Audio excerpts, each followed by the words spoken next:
Hello students, welcome back to my channel. Vishal Gupta आपका teacher. कैसे हो आप सब स्टूडेंट्स? इस वीडियो में मैं आपको क्लास 12 सब्जेक्ट अकाउंटेंसी का जो हमारा चैप्टर नंबर 1 चल रहा है, accounting for partnership firm fundamentals, उसका सोल्यूशन कराने जा रहा हूँ। क्वेश्चन नंबर 71 का from the book of T.S.. Grewal. बच्चों, हमारा टॉपिक है जो आपको पता है वो कौन सा चल रहा है, पास्ट एडजस्टमेंट्स का। तो बच्चों, मैं आपको बुक दिखा रहा हूँ। ये रही बुक हमारे पास जो लेटेस्ट एडिशन की है। अब इसमें हम क्वेश्चन नंबर जो 71 है उसकी रीडिंग स्टार्ट करेंगे। ठीक है बच्चों? तो बच्चों, ये रही क्वेश्चन की रीडिंग। उसमें क्या लिखा हुआ है कि on 31 March 2024 after closing the accounts, mind it, after closing the accounts, capital accounts of PQR stood in the books of the firm 40,000, 30,000, 20,000। तो नेचुरली फिर बच्चों ये हमारे पास क्लोजिंग कैपिटल्स है respectively. Subsequently, it was noticed that the interest on capital at the rate of 5% was not allowed. ये profit पे जो मतलब इनको इंटरेस्ट ऑन कैपिटल देना वो नहीं दिया गया। ठीक है। और प्रॉफिट फॉर द फर्म कितना बटे 60,000 एंड द पार्टर्स ड्राइंग्स कितनी गिवन है 10,000, पी की और क्यू की 7500 और आर की 4500 और पास द एडजस्टमेंट एंट्री। ये तो नीचे हिंट में भी आपको पता चल रहा है गिवन है ओपनिंग कैपिटल, बट अगर हिंट ना भी दिया होता तो हमें ऊपर से ही पता चल रहा है फर्स्ट लाइन से ही कि after closing the accounts. After closing the accounts का मतलब ही है कि क्लोजिंग बैलेंसेस गिवन है। हमें सब कुछ करने से पहले, कुछ भी करने से पहले ओपनिंग कैपिटल फाइंड आउट करनी पड़ेगी। लेकिन हमें जो आंसर मिलना है, जो नंबर मिलने हैं, वो किस चीज़ के मार्क्स मिलने हैं, जर्नल एंट्री के, क्योंकि उसने कहा पास द नेसेसरी एडजस्टमेंट एंट्री। तो पहले क्वेश्चन नंबर 71 की हम ये एंट्री की जगह छोड़ देते हैं। एंट्री की जगह के लिए हमें क्या करना है, यहाँ पे फॉर्मेट बना के रख देते हैं।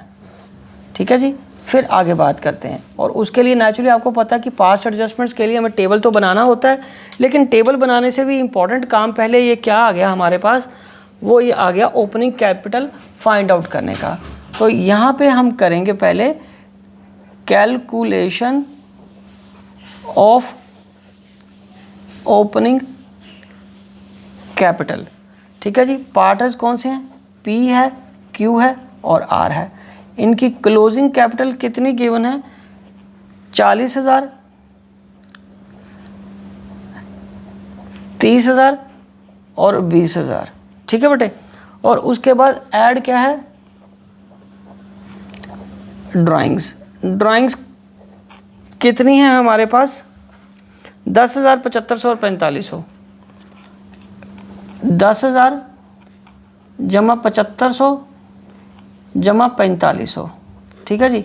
तो ये आ गया आपका 50,000, इसका आ गया 37,500 और इसका आ गया 24,500। और अब इसमें से हमें क्या लेस करना है बच्चे, प्रॉफिट लेस। क्या करना है, प्रॉफिट, तभी हम ओपनिंग कैपिटल पे आ पाएंगे। और प्रॉफिट की रेशो क्या है बच्चों, 3:1। प्रॉफिट की रेशो क्या है, 3:2:1। और प्रॉफिट अवेलेबल कितना है हमारे पास 60,000। तो 60,000 को हमें बांटना है। तो इसका कितना आ जाएगा 30,000, इसका कितना आ जाएगा, क्योंकि मैंने इसको सीधा 6 से डिवाइड कर लिया ना बच्चों, 5 और 6 से डिवाइड कर लिया और ये 20,000 बन जाएगा। और इसका कितना आ जाएगा 10,000। तो अब यहाँ पे हम देखेंगे कि इनकी ओपनिंग कैपिटल कैसे आई, मतलब कितनी आ रही है। वो आ रही है इसकी 20,000 आ रही है, इसकी आ रही है 17,500, 17,500 और इसकी कितनी आ रही है 14,500। ये थोड़ा सा नीचे मैंने इसलिए लिखा क्योंकि ये फिगर यहाँ आ गई थी। ठीक है। बाकी अब आपको समझ लग गया ना कैसे कैलकुलेट किया हमने। ये ओपनिंग कैपिटल आ गया, ये हमारा ओपनिंग कैपिटल आ गया। क्लोजिंग कैपिटल में ड्राइंग्स को ऐड बैक कर लो और प्रॉफिट को लेस कर लो, रिमेनिंग आपका क्या आ जाएगा, ओपनिंग कैपिटल। तो अब इंटरेस्ट ऑन कैपिटल भी मैं यहीं वर्किंग कर लेता हूँ। कोई मुश्किल काम तो है नहीं इंटरेस्ट को कैलकुलेट करना, ना ही कोई लंबी चौड़ी कैलकुलेशन है। और वो कितना है 5% है। तो बच्चों 5% कितना आएगा, 5% तो ये आ जाएगा इसका 1,000 एट द रेट ऑफ 5% है ना, ओपनिंग कैपिटल पे तो लगाना है 1,000, ये आ गया। और 17,500 का 5% आ गया 875।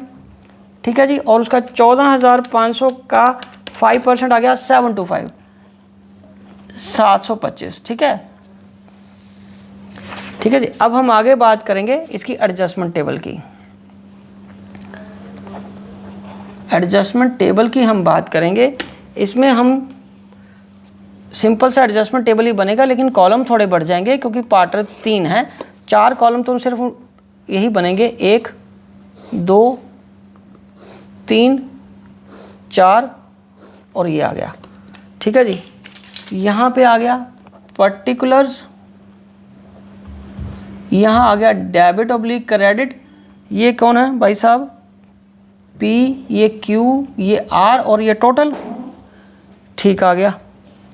तो यहाँ आएगा इंटरेस्ट ऑन कैपिटल क्रेडिट कर दो, और वो हमने कैलकुलेट कर ही लिया है 1875 और 725, और ये आ जाएगा आपका 2600।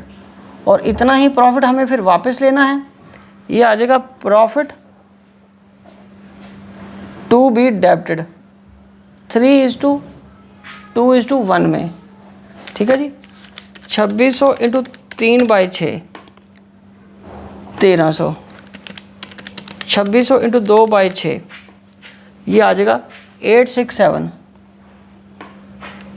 पूरा नहीं आएगा, 866.66 आ रहा है तो आपको 867 कर लेना आपने। ठीक है जी। और उसके बाद 2600/6 ये आ जाएगा 433, 433। तो अब हम नीचे क्या करेंगे? नेट इफेक्ट निकाल लेंगे। इसका तो सीधा आ गया 300, ये डेबिट बन रहा है, और 875 में से 867 माइनस कर दो तो ये आ जाएगा 8, और ये आएगा क्रेडिट में। ये किस में आएगा बच्चों? क्रेडिट में।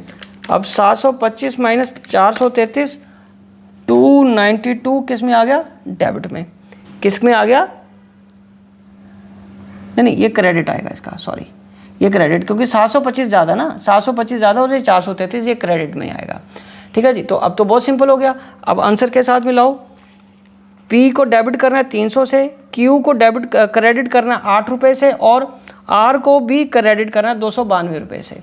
ठीक है जी। तो ये क्रेडिट करना है, क्योंकि बच्चों क्रेडिट ज़्यादा था, ये थोड़ा ओवर एक्साइटेडमेंट में मैंने डेबिट लिख दिया, डी लिख दिया, सी ही लिखना था, क्रेडिट आ गया। तो बस अब इसकी हमने जर्नल एंट्री पास कर देनी है, और जर्नल एंट्री भी किस में पास करनी है? कैपिटल अकाउंट्स में, क्योंकि हमने ये सारी वर्किंग की है, इसका मतलब कैपिटल फ्लक्चुएटिंग थे। ठीक है जी। इसीलिए तो ये सारी वर्किंग की। अगर कैपिटल फिक्स्ड होते तो ये कुछ करना ही ना पड़ता हमें। ठीक है। तो कैपिटल फ्लक्चुएटिंग है, इसीलिए ये एंट्री किस में आएगी? कैपिटल अकाउंट्स में।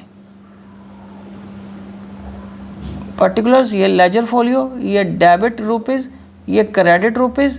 तो यहाँ पे आ जाएगा P's capital account debit, P's capital account debit to Q's capital account to R's capital account, और यहाँ नरेशन में आएगा बीइंग एडजस्टमेंट एंट्री पास्ट। ठीक है जी। तो यहाँ पे इसका क्या आएगा इम्पैक्ट? जो हमने इम्पैक्ट यहाँ निकाला 308 और 292, ये आ जाएगा। इसको 300 डेबिट हो जाएगा, इसको 8 रुपये क्रेडिट हो जाएगा, इसका 292 ये इसको क्रेडिट हो जाएगा। ठीक है बच्चों। तो बहुत सिंपल क्वेश्चन था, बस इसमें हमें ओपनिंग कैपिटल ही फाइंड करनी थी। ठीक है जी। बाकी सारा वर्किंग ईजी है बच्चों। आपके पास टेक्नोलॉजी है, वीडियोस हैं, वीडियोस को आप स्लो करके, फास्ट करके, पॉज करके अपना काम कंप्लीट कर सकते हो। तो उसके बावजूद भी अगर आपको कोई डाउट है तो आप अपनी क्वेरी मेरे को सेंड करिए, मैं उसका सूटेबल रिप्लाई ज़रूर दूंगा। ठीक है बच्चों। तो इसी के साथ ये क्वेश्चन कंप्लीट होता है, और मैं ये वीडियो भी यहीं कंक्लूड करता हूँ। आई होप कि आपको अच्छे से समझ आ गया होगा। आप इसी तरह मेरे चैनल को सब्सक्राइब करके वीडियोस देखते रहिए और अपना कोर्स कंप्लीट करते रहिए। Wishing you good luck.